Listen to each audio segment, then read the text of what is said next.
Zacharie au chapitre 6. Je levai de nouveau les yeux et je regardai, et voici. 4 chars sortaient d'entre 2 montagnes, et les montagnes étaient des montagnes d'airain. Au premier char, il y avait des chevaux roux, au second char des chevaux noirs, au troisième char des chevaux blancs, et au quatrième char des chevaux tachetés, rouges. Je pris la parole et je dis à l'ange qui parlait avec moi. Qu'est-ce, mon Seigneur? L'ange me répondit, ce sont les 4 vents des cieux, qui sortent du lieu où ils se tenaient, devant le Seigneur de toute la terre.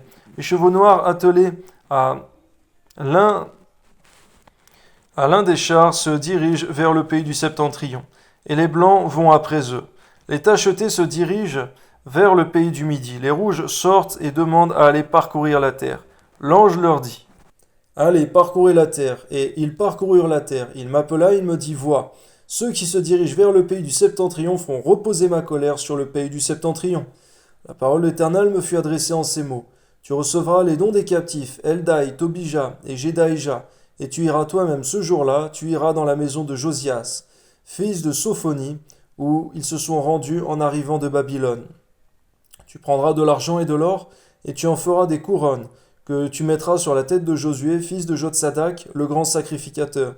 Tu lui diras ainsi parle l'Éternel des armées, voici, un homme dont le nom est Germe, germera dans son lieu et bâtira le temple de l'Éternel. Il bâtira le temple de l'Éternel, et il portera les insignes de la majesté, il s'assiera et dominera sur son trône.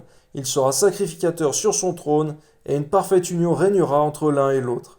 Les couronnes seront pour Élem, Tobija et Jedaïja, et pour En, fils de Sophonie. Un souvenir dans le temple de l'Éternel, ceux qui sont éloignés viendront, et travailleront au temple de l'Éternel, et vous saurez que l'Éternel des armées m'a envoyé vers vous. Cela arrivera si vous écoutez la voix de l'Éternel, votre Dieu. On voit, Seigneur, que c'est dans l'obéissance que viennent tes bénédictions en abondance pour ton peuple. Permets-nous de rester dans l'obéissance. À toi soit la gloire, Père. Amen.